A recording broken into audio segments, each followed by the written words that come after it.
क्योंकि ये जाति है ना कि जाति ही नहीं है। ये बड़ी समस्या देश में आज भी है। और लोग कहते हैं गांव के लोग पढ़े लिखे हो गए हैं, ये पढ़े लिखे हो गए, वो हो गए, शहर के पढ़े लिखे।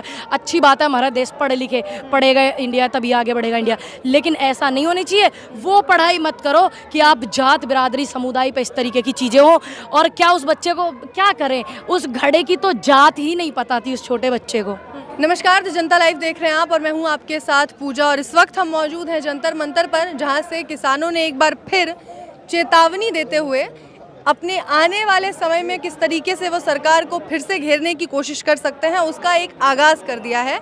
और इस वक्त मेरे साथ पूनम पंडित है, जो इसी किसान आंदोलन से निकली और अब कांग्रेस में नेता है। तो पूनम पंडित, सबसे पहले तो ये बताइए कि आज किस हैसियत से आप यहाँ आई हैं किसानों का समर्थन करने? किसानों के साथ पहले भी थी आप, लेकिन अब राजनीतिक पार्टी में भी काम है। मेरा जो स्वाभिमान, मेरा जो सम्मान है वो इन किसानों की वजह से है, मेरा वजूद इनकी वजह से है। आज 2 धरने हैं, कान खोल करके सुनिए मेरी बात। आज 2 धरने हैं और दिल्ली में जहां आप खड़े यहीं पे 2 धरने हैं। एक कांग्रेस का धरना है और एक मेरे किसानों का धरना है। लेकिन मैं कहाँ मौजूद हूँ? किसानों के में। तो बार बार मुझे इस बात का प्रमाण देने की ज़रूरत नहीं है कि मैं किसानों के साथ हूँ या कांग्रेस के साथ हूँ। सबसे पहले मेरा कर्म, मेरा कर्तव्य, मेरा धर्म, मेरा ईमान ये कहता है कि मुझे इन्होंने सब कुछ बनाया है। आज जो भी कुछ मैं हूँ इनकी वजह से हूँ, तो मैं इनके बीच में रहूँ। और आप देख भी रही हैं आज 2 धरने, मैं किसानों के पास हूँ।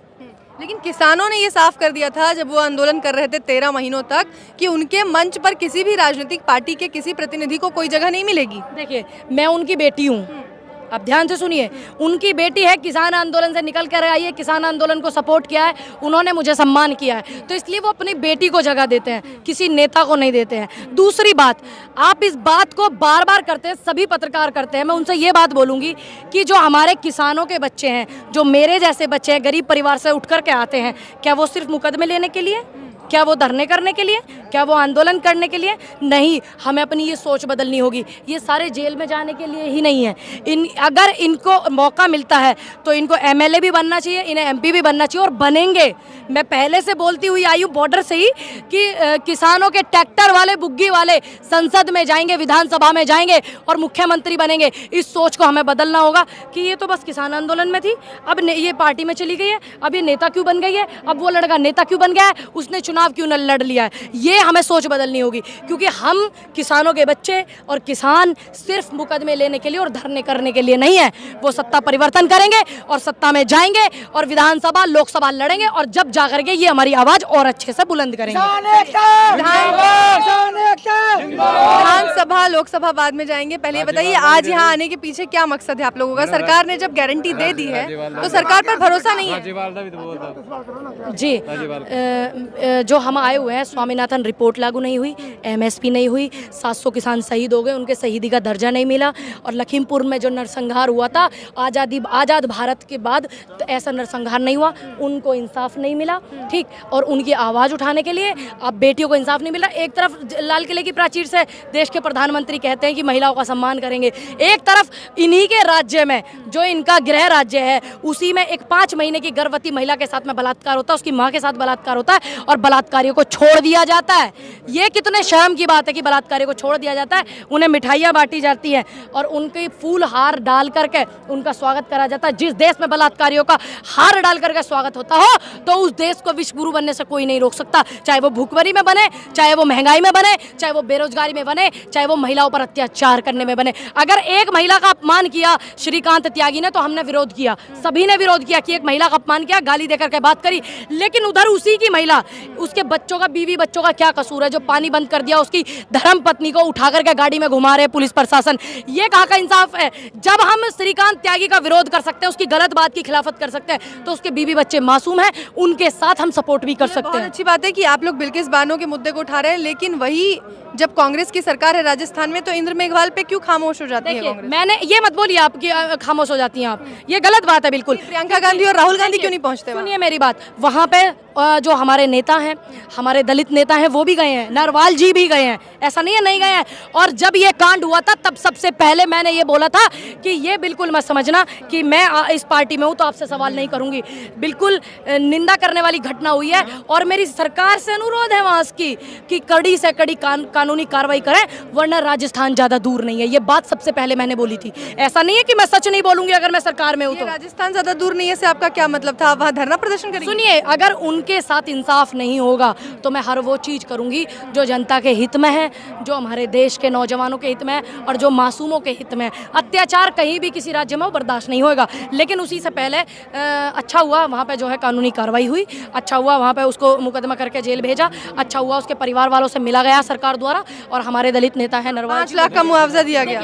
सुनिए, मैं तो ये चाहती, पैसे से किसी की भरपाई नहीं होती, लेकिन मैं फिर भी अपील करूंगी और मैं खुद पर्सनली भी बात करूंगी कि उसके परिवार की और ज़्यादा आर्थिक मदद करी जाए। और ये पहली घटना नहीं है पूनम, इसके बाद एक और दलित महिला शिक्षिका को दलाया गया। वहाँ एक के बाद एक इस तरीके की घटनाएं हो रही है, लेकिन कांग्रेस के जितने बड़े नेता हैं इस पे कोई बयान नहीं देते। नहीं है, आप देखिए, एक बार चेक कीजिए, जो हमारे नेता हैं वो वहाँ पे जा भी रहे हैं, दलितों के नेता भी वहाँ पे गए हैं, ऐसा नहीं है कि नहीं गए हैं। अब हम हैं, हमसे पहले दलितों के नेता, मतलब ये नेता बटे हुए हैं कि जब दलितों के साथ कुछ होगा तो दलितों के नेता वहाँ जाएंगे। एक बात बताइए, ये किसने कहा बटे हुए हैं? लेकिन एक होता है कि भाई हमारा थोड़ा हमसे अच्छे से ना कोई बात करे, उनके अच्छे से बात करे उनके साथ में, एक ये होता है और कुछ नहीं होता है। लेकिन इन्होंने ही सभी नेताओं के वो करे। जंतर मंतर पर आपसे मेरी बात हुई थी, दलितों को लेकर पूरे दलित समाज को एक बड़ा आयोजन किया था कांग्रेस ने और एक बड़ी रैली का आयोजन किया गया था। तमाम नेता अलग अलग राज्यों से पहुंचे थे कांग्रेस के। और अब राजस्थान में आपकी ही सरकार है और वहां दलितों के साथ इस तरीके की घटनाएं लगातार बढ़ती जा रही हैं। और आपके बड़े नेता जिनकी मैं बात करूं, तमाम नेताओं की हम बात छोड़ देते हैं, राहुल गांधी, प्रियंका गांधी, जो कि उन्नाव पहुंच जाते हैं, हाथरस पहुंच जाते हैं, लखीमपुर खीरी पहुंच जाते हैं, जहाँ पुलिस की इतनी कड़ी पाबंदी होती है वहाँ पहुँच जाते हैं, लेकिन अपने ही राज्य में वहाँ नहीं जाते। इंसान अपने राज्य में अगर आपकी सरकार है तो आप अपनों को कुछ भी बोल सकती हो, आप डांट सकती हो, धमका सकती हो, अगर उनकी सरकार है, क्योंकि उन्हें पता है उनकी वहाँ पे सरकार है तो उनकी बात मानी जाएगी, तो बिना जाए वहाँ काम चल जाएगा। लेकिन जहाँ काम चल रहा है पूनम, सुन लीजिए, नहीं आप कैसे कह रही है, कार्रवाई भी हुई है राजस्थान में जिस तरीके से घटनाएं बढ़ रही हैं। मैंने ये बोला कि कार्रवाई हुई है, अभी पीछे भी कुछ कांड वहाँ पे हुआ था, उस पे भी बहुत जल्दी कानूनी कार्रवाई हुई। लेकिन जहाँ कार्रवाई नहीं होती है तो वहाँ जाना लाजमी ज़्यादा होता है, क्योंकि हमें पता है मैं अपने घर में अगर कोई समस्या होती है मैं फ़ोन करके धमका दूंगी, डांट दूंगी, मेरे घर के मान जाएंगे। मान लीजिए आप मुझे बहुत मानती है, आप कहें पूनम आप थोड़ा सा कार्रवाई हो रही है, लेकिन आप कह रही है वहाँ कार्रवाई हो रही है, लेकिन वहाँ के तो बिरादरी बैठ के उनके समर्थन में, उस टीचर के समर्थन में वो लोग यात्रा निकाल रहे हैं ना। आप उनका रिकॉर्ड निकालिए, कौन है जो बलात्कारियों का समर्थन करते हैं, जो किसानों पर अत्याचार करते हैं उनका समर्थन करते हैं, जो बिल्किस जैसे केस पर बलात्कारियों के गले में हार डालते हैं ना, वही लोग उस टीचर का समर्थन। राजस्थान में एक ऐसा समुदाय है जो कह रहा है कि नहीं वहाँ तो मटकी नहीं थी, वहाँ नल लगे हुए हैं। लोगों का काम है इस तरीके की चीजें करना, जो भी चीज है। बस मैं वहाँ की सरकार से बार बार यही अपील करूंगी कि कड़ी से कड़ी कानूनी कार्रवाई होनी चाहिए, क्योंकि ये जाति है ना, कि जाति ही नहीं है, ये बड़ी समस्या देश में आज भी है। और लोग कहते हैं गांव के लोग पढ़े लिखे हो गए हैं, ये पढ़े लिखे हो गए, वो हो गए, शहर के पढ़े लिखे, अच्छी बात है, हमारा देश पढ़े लिखे पढ़े गए इंडिया, तभी आगे बढ़ेगा इंडिया। लेकिन ऐसा नहीं होनी चाहिए, वो पढ़ाई मत करो कि आप जात बिरादरी समुदाय पे इस तरीके की चीज़ें हो। और क्या उस बच्चे को क्या करें, उस घड़े की तो जात ही नहीं पता थी उस छोटे बच्चे को, तो ये बड़े शर्म की बात है। और बस यही है कि कड़ी कानूनी कार्रवाई हो और आगे ऐसी चीज़ें ना हो, क्योंकि इन सब चीज़ों के लिए हम आपसे सबसे पहले बोलेंगे। क्यों बोलेंगे? क्योंकि आप हमारे परिवार के सदस्य हो गए हैं, सबसे पहले बोलेंगे। और जहाँ नहीं कोई बोलेगा वहाँ हम पूरा जोरों जोर लगा करके बोलेंगे। तो यहाँ से आज आप लोग एमएसपी की गारंटी को मांगने आए हैं। एमएसपी गारंटी, स्वामीनाथन रिपोर्ट, किसानों को जो है सम्मान नहीं मिला, जो 700 शहीद किसान हुए हैं, और जितने भी हमारे भाई हैं जो अग्निवीर से भी वो हो रहे हैं प्रभावित, ठीक है, उनके लिए भी हम सबकी आवाज़ उठाना है, क्योंकि किसान का एक धर्म, एक कर्तव्य है कि वो सबकी आवाज़ उठा सकता है। और ये ताकत और ये दम सिर्फ किसान में है जो सरकार को झुका सकता है। आज ये क्या कोई चेतावनी है, ये प्रतीकात्मक है? चेतावनी न देते किसान, सीधी बात करें, सीधी बात है, धरना होगा यही होगा, ठीक है, धरना होगा यही होगा अगर बात नहीं सुनेगी। अरेस्ट कर लिए जा रहे हैं आपके नेता कोई को। बात नहीं, नेता अरेस्ट हो रहे हैं, अरेस्ट होने का किसानों का क्या करें, मजबूरी हो जा, क्योंकि ये तो भैया हम तो गांधी जी की उस पे चले, नीतियों पे। किसान आंदोलन इतने दिन चला, शहीद इतने हुए किसान, लठ इतने बजाए, डंडे इतने बजाए, इनके प्रवक्ताओं ने आतंकवादी किसान बताए, फिर भी किसान शांति से बैठा था। उसके बाद भी ये किसानों को आतंकवादी बताते हैं। हम उस देश में जहाँ गांधी जी रहते हैं, तो हम तो शांति से प्रदर्शन करेंगे, सत्याग्रह करेंगे, ये हमारा अधिकार है। क्योंकि 1947 15 अगस्त देश के प्राचीर पे, लाल किले की प्राचीर पर भाषण दे करके मोदी जी हर साल जाते हैं कि आज आज़ाद हुआ था देश, तो हम उस बात को भी फॉलो करते, भाई हमारा देश आज़ाद हो गया, आवाज़ उठाएंगे।